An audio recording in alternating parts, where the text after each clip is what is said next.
Hey guys, and welcome to the Working Money channel. So Ian Northing posted this on Twitter, eBay looking into crypto payment option. Following in the footsteps of other major players in the space, of course, eBay does not want to be left behind either.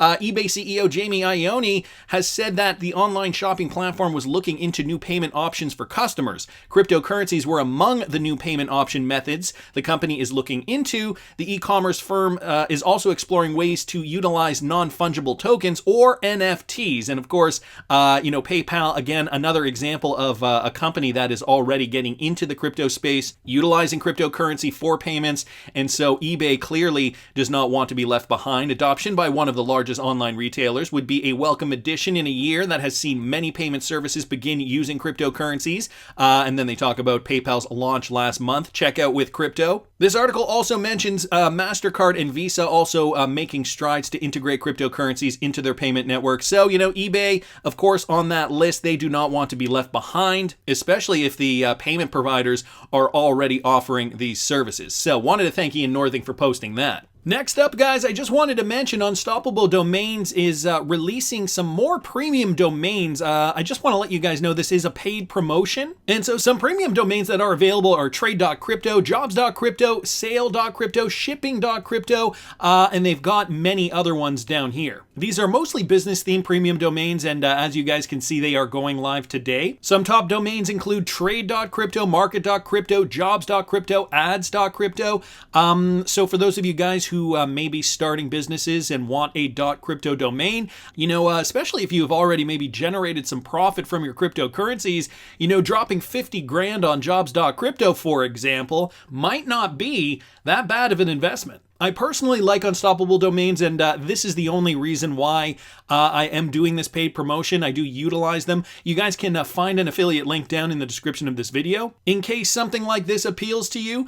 Anyway, gonna keep moving along. Got some more Ripple news here, guys, from the Cryptic Poet. Philippines PBCOM or PBCOM goes live with Ripple integrated Temenos to offer first digital banking service. So Temenos, the banking software company, today announced that PBCOM, or the Philippine Bank of Communications, has gone live with Temenos Transact next generation core banking software as a service to offer digital first banking services in the Philippines. PBCO Mobile is the mobile-only suite of services from PBCOM, one of the largest commercial banks in the Philippines. PBCOM offers a broad suite of financial solutions ranging from deposits and corporate, commercial, and personal loans to cash management solutions and investment services, and they are integrating with Temenos, guys. For those of you guys who haven't been with the channel for that long, you may not know that Temenos is Ripple-enabled, and so this information from way back in 2016. Back at that time, Deloitte presented a pioneer project at the Temenos Community Forum 2016 in Barcelona,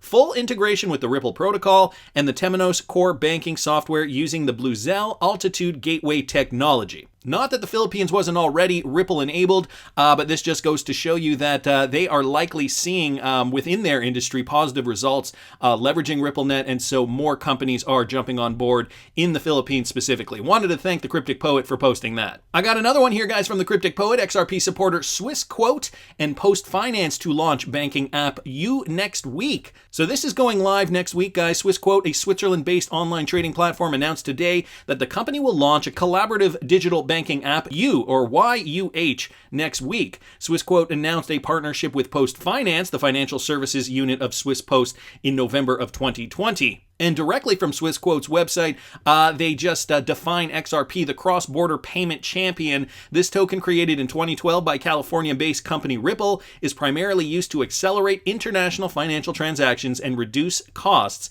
XRP acts as a bridge currency in the exchange between two currencies that can be used to carry out the entire transaction, send, exchange, and receive money in just a few seconds. And again, this another screen grab from the Swissquote website. As you guys can see here, the Cryptic Poet points XRP out right here on the list. So wanted to thank the Cryptic Poet again.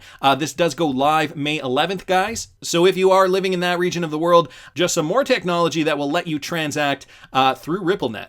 And a lot of XRP on the move. Ripple Behemoth shifts 97.3 million XRP to top cryptocurrency platforms. So this whale alert was directly letting us know that Ripple has been moving a lot of XRP onto platforms. One of them was in China, but another one was located in the United States. Perhaps another signal that they might be listing XRP at some point in the near future. According to tweets posted by the Whale Alert Crypto Tracker, Ripple has shifted 97.3 million XRP tokens. This is the equivalent to about $145.2 million in fiat currency at a price of about $1.49. So in these transactions, one crypto exchange, Howey, got 14 million tokens, and the remaining amount went to BitGo, it looks like, that holds XRP for Ripple and its institutional clients. So it sounds like to me that they are getting ready for an inflow of XRP purchases. And that could hopefully bring the price back up. Right now we have XRP on the chart trading right now at about $1.46.5. Again, we did see a bit of a decline overnight last night, but nothing really to be too terribly scared about. We are still making higher lows here on the hourly chart. And even when I bring XRP up here on the daily, that is still a very, very bullish looking trend. So XRP on the move. Some XRP is moving to Chinese exchanges and the rest of it moving to an American exchange. Relist XRP. And this guy's from MACKATTACKXRP. So Jed McCaleb, although he is selling his XRP, somebody in the XRP community noticed something quite interesting with regards to this. So this was reported by AMB Crypto. We know Jed McCaleb has been selling XRP over the years as part of his exit plan with Ripple when he left the company. He wasn't able to sell a whole bunch onto the market all at once, and so there was a schedule that was created, I'm sure mutually, so that he could still sell his XRP at a reasonable rate. Well, Leonidas Hadjilozu has been keeping track of this, but he noticed this. One interesting transaction to note here is that McCaleb received 442,127,865 XRP from Ripple Labs on May 1st, post his selling spree. So he received more XRP, it looks like, from Ripple Labs, even though he is in the process of selling XRP. And so this is what Leonidas has to say. XRP enthusiast and blockchain researcher Leonidas Hadjilozu had mentioned McCaleb's previous XRP sales and tweeted about the dumps regularly on various occasions. This time was no different. He stated this week, Sunday and Saturday, Jed will be selling 17.3 million XRP per day. Whoops, just got over here to the tweet. Let me go back.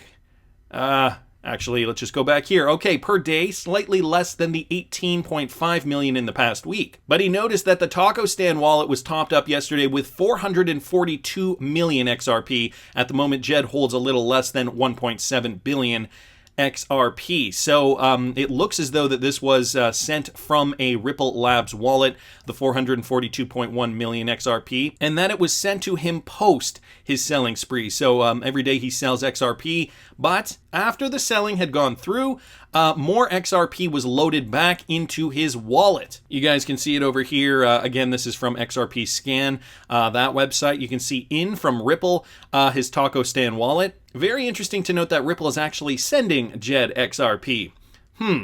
I also wanted to bring this to you guys. XRP Crypto Wolf U.S. Treasury Secretary tapped. So this is an article basically stating that Michael Hsu is now taking over the U.S. Office of the Comptroller of the Currency. So Treasury Secretary Janet Yellen is reportedly set to name a Federal Reserve official to take over the U.S. Office of the Comptroller of the Currency on an acting basis, according to reports from the Wall Street Journal and Politico. Yellen has reportedly tapped Michael Hsu, who currently serves as an assistant director at the Federal Reserve, to take over for Blake Paulson. Now, Blake Paulson has been the acting controller of the currency since Brian Brooks' departure, and he largely continued Brooks' approach with the issuance of charters for crypto companies. As previously reported, the crypto-centric efforts undertaken by Brooks attracted criticism from congressional Democrats during his time in office, owing largely to Brooks' legacy as well as the role of the OCC.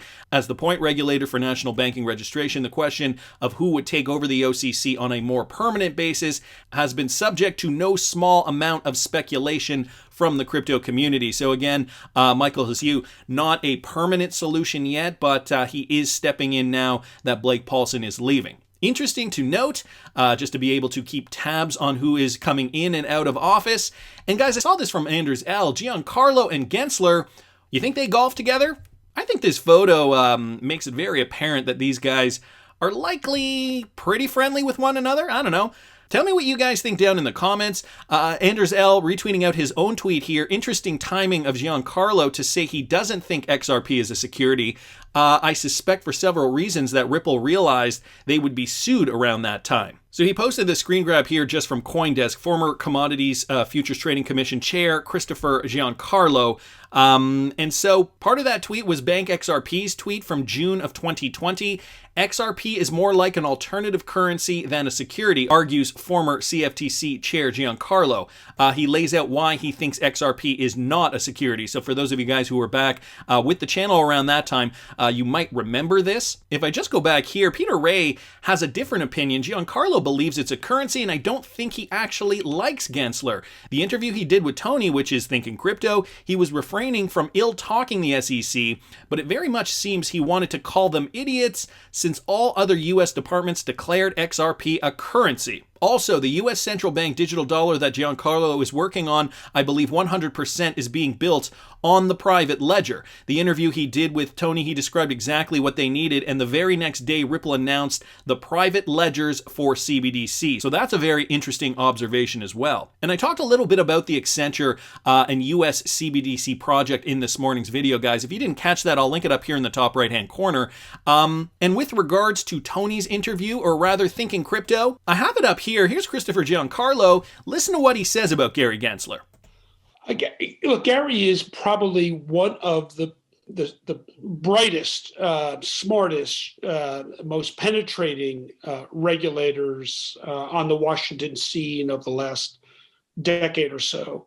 He's also very well versed in markets. I think having served at the CFTC is actually going to prepare him very well for the SEC, because it's two sides of the financial market coin. As I said, the CFTC regulates markets for risk transfer, risk management, and risk price setting.